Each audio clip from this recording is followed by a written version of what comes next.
How's it going, everyone? We are at the Saab Heritage Museum in Sturgis, South Dakota for SOC 2022.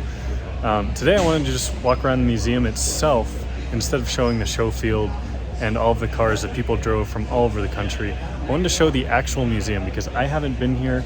I just took a walk around it and it is beyond cool. There's so much amazing Saabs, cars, everything here. So we're just gonna take a walk around, look at a lot of the cars, and if you guys want to pause it, read some of the descriptions that are on the windshields of all the cars, feel free, but let's go ahead, get into it. I want to start over here in this corner with definitely one of the coolest cars here.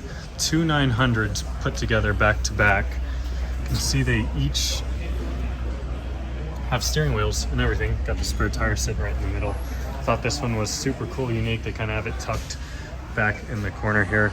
But then looking over here, 1980 900 turbo. I mean, look at this interior, the black on the red.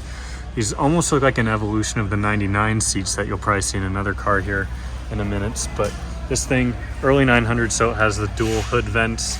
Super, super cool. 1985 SPG, flat nose SPG. This is really sweet as well. Got the 3 spokes on it. These are the same wheels I got to put on my 900. 92X, I've always really liked these wheels on the 92X. This is an interesting color, but it looks good on the 92X. This one's in really nice shape. Only 15,000 miles on this one, and it's an Aero. It's an old 99, 1970 inline 4-cylinder, 49,000 miles, and it's from New Mexico. Pretty cool. These headrests are very unique, if you can see in there. 4-speed manual as well. Sonnet is a beautiful light blue.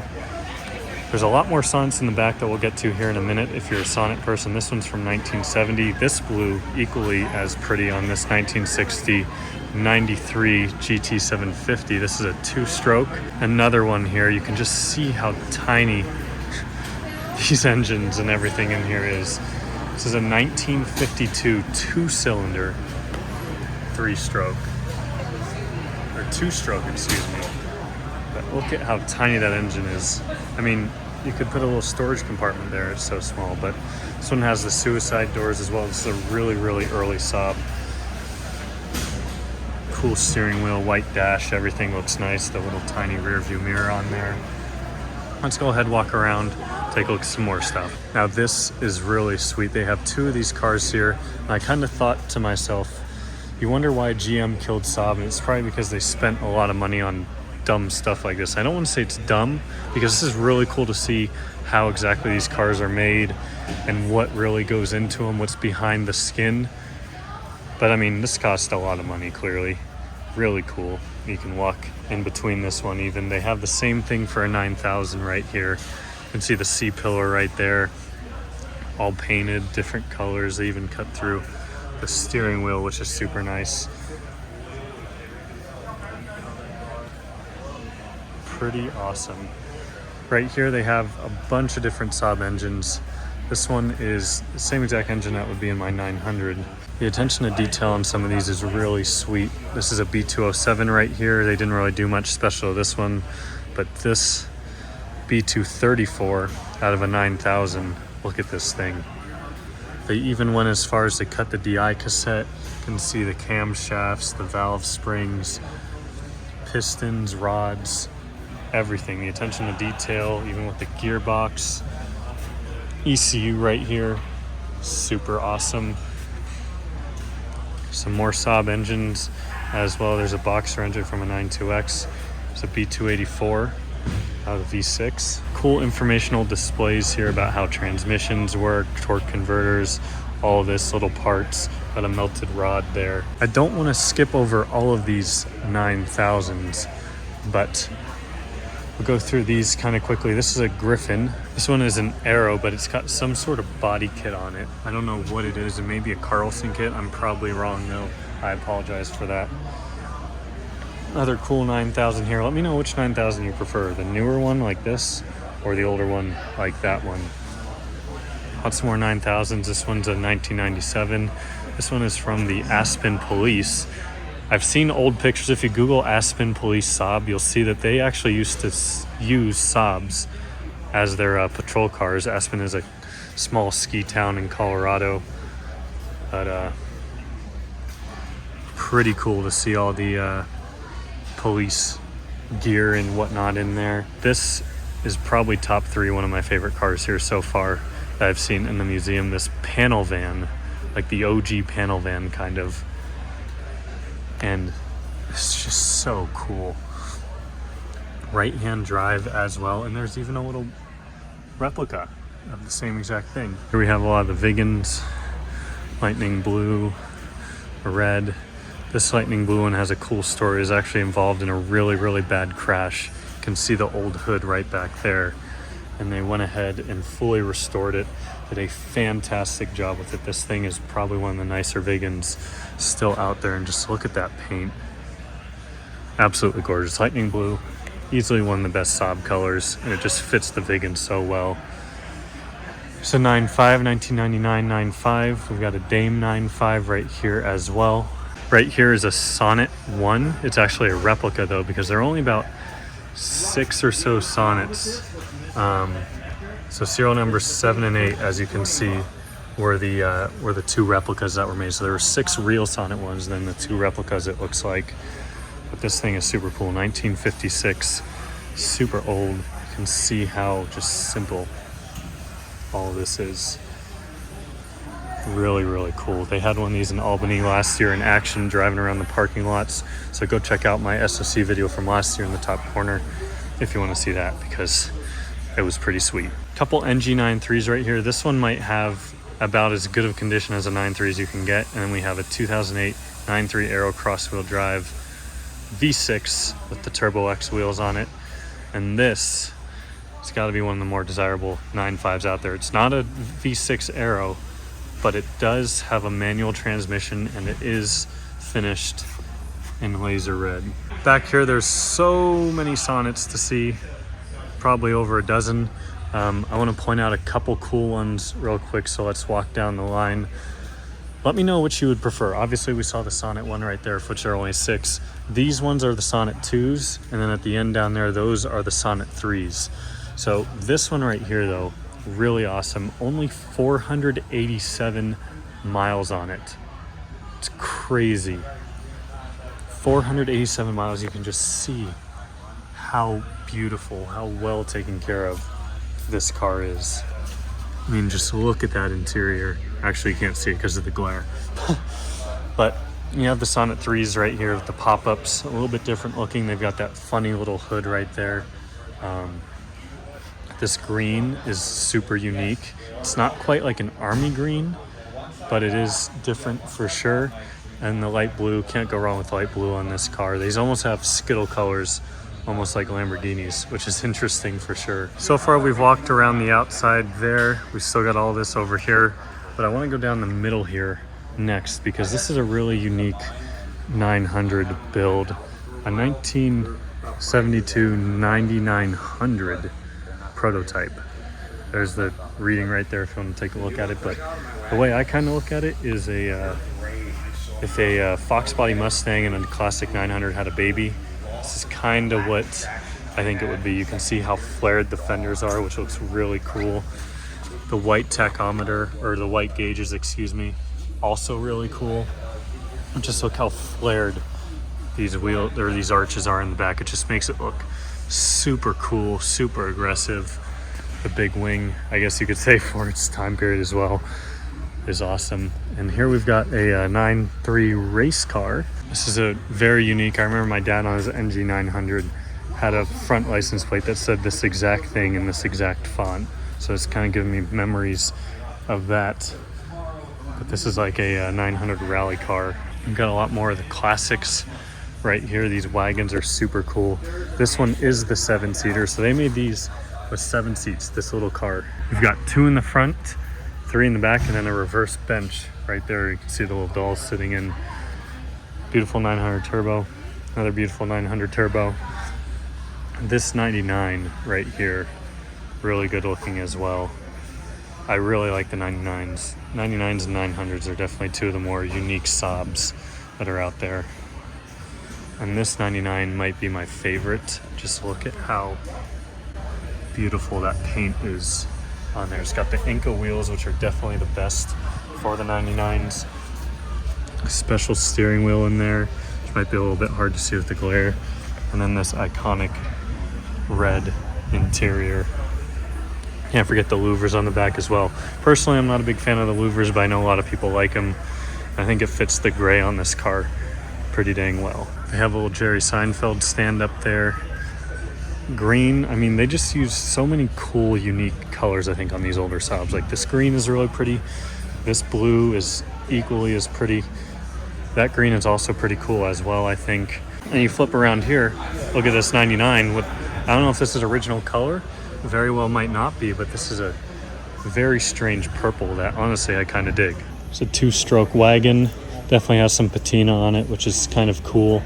This one, you want to talk about patina, this is a GT850, it's missing a fender. Another unique blue 93, this one as well. I love this. This has a 4-cylinder Subaru power plant in it. Very interesting. So it looks like it might, yeah, there's a boxer engine. You can kind of see down there. It's still carbureted. So it must be an old Subaru boxer engine. I think this spec on the old Saabs is probably my favorite. And when I say old Saabs, I mean the really old, like 2-stroke and V4 Saabs. This like really light gray, almost like an off-white. But then you have this red accent that goes around here. This one has a blue interior, which is, wow. That's definitely been reupholstered at some point. That's beautiful with the wood steering wheel. There's another one down here though with the same spec but with a red interior, so we'll get to that in a second. Black one with the red wheels is sweet as well. This one's got some tennis balls in the intake. Another red on black here as well. This one's got the split window, and like a 2-piece windshield. When you compare it to one of these or all the other ones here. Nice red interior. I love the white steering wheel with the gray dash. I mean, just the color choices that car makers used to use is so unique, so different. I wish they still kind of did that to this day, but here's that other one you can see. This one has the red wheels on it. And it also has the red interior with the gray or off-white dashboard and steering wheel. If you come to the museum, you'll notice when you enter over here, which by the way, the show field is out there, there's almost like a bar, restaurant area almost right there. There's a cool little gift shop, and then you have the whole museum over here. So let's take a look at this side of it now. This is really, really cool. Formula Ford Pro Series race car, the 2-liter Saab turbocharged engine in it. Has the Saab badge on it. This is super cool. I wonder if it's a B204, maybe it's just a B202, who knows, but it is a B202. You can see the valve cover in there with the intake manifold, but wow, I can't even imagine how fun this thing would be to drive. Super awesome. Here we have like some more like racing endurance type cars here. We've got a 9000. Here we have an MG900 Turbo, which was in the Talladega Challenge. If you don't know what that is, go ahead and look it up. Super cool. And then another one here as well. You can see it has all the badging on it. Both of these have modified interiors as well. Racing seats, full roll cage, all of that. This one has the windows down so you can see it a little bit better, but the full roll cage. Quantum 4 3-cylinder 2-stroke 850cc. So this was I guess another cool old race car made with a Saab engine. Again, you can see the old Saab logo on there. Look how just low and wide this thing is. Really cool. A similar black one. This one we can see the engine on, so let's go back here, see what it's got. Actually has a Kawasaki engine on it. Probably a motorcycle engine of some sort. This one I missed when I first walked through here, but looking at it now is super, super sweet. 1971 Supersonic stroked Ford V8. It's clocked at speeds of over 200 miles an hour. Could you imagine doing 200 miles an hour in something like this? And look at these BBS wheels, the Willwood brakes on there. Look at that side exit exhaust there. Just walk around to the front and check this out. But even under the hood, you can just see all those vents and bulges, clearly custom. You can see the headers for the exhaust. You can even see the O2 sensor sitting right there. This is an old drag car. They have some videos on it right here. This is a old body that's been stretched 11 inches with a tube chassis, and it's got a 2-speed power glide transmission, 6.8 second eighth mile. Paint job on this Sonnet is definitely something unique. The purple wheels were a decision. This over here is really cool. They use this, it's called a Saab friction tester. It's a 900, obviously, but they used it to test friction or do some stuff at airports. I don't want to act like I know exactly what this thing did and what it was for, but you can see how they tested it back here. They had all these just, you know, custom work done to it. That steering wheel is really cool. I like that a lot. You can see they even got rid of the radio and added a little friction meter right there. 1988 900 4-cylinder. So this is actually the same exact year as mine, which is cool to see. There's another 900 right here, 1994. So this was the last year of the old 900. This is a really cool car with a lot of story behind it. Bonneville Salt Flats, Sonnet, Tom Donnie, and all the museum staff and some other, I think he has almost a racing team of sorts. You can see back there, did some really crazy stuff on the Salt Flats with this car. So do a little bit more reading on that because it's super cool. I mean, just look at that thing. Crazy, 750cc. And yeah, even did a newspaper article on 123 miles an hour in this thing. Manual turbo X wagon that has a really cool story behind it. You know, manual turbo X wagon, just generally speaking, is very rare. There's only 45 manual turbo X wagons in the US. That was when they were new, so who knows how many were or are still around. But always cool to see a manual turbo X wagon. A couple more 900s here. Can't go wrong with the yellow. A couple silver ones as well. Let me know which do you prefer. Do you prefer the I believe these are called flat nose versus, we'll just call it pre-facelift and facelift. I personally think these look better, which this is what mine is, an 88. But a lot of people like these a lot more. They're both cool. I think I personally prefer this a little bit more though. And you want to talk about a cool paint job. Look at that. Color shift on this. Super awesome. Custom body kit. Different wheels. I mean, just look at this. It's like an airflow kit, but on steroids. Java Brown 9.5. Again, another one of the best Saab colors ever made, Java Brown. This color in the sun is just next level, but even in here you can just see how deep of a brown it is with all the flake paired with the white, and it's also a manual. So, just like the laser red one, I don't know. Maybe I'd take this over the laser red because this is a really unique color. We've got a 94X here. There's some more of those out on the show field, but these very, very rare. Less than 1,000 of these ever made right at the end of Saab's run, based on the Cadillac SRX 97X Aero.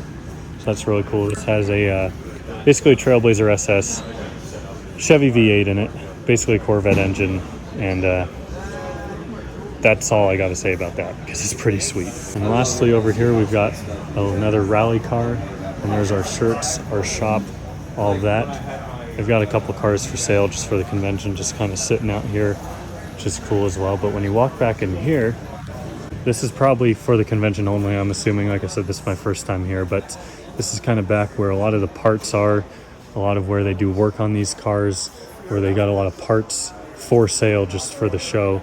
Lots of everything just going on all over. That's the Saab Heritage Museum in Sturgis, South Dakota, guys.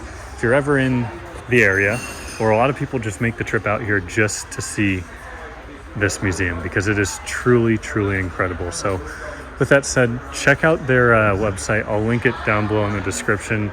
See what's up.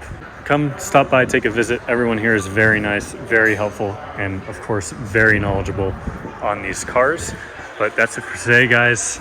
I got to start filming some actual SOC content now, but I wanted to do the museum walk around as well. We'll end on this Dusty 900 that's getting worked on. I'll see you next time.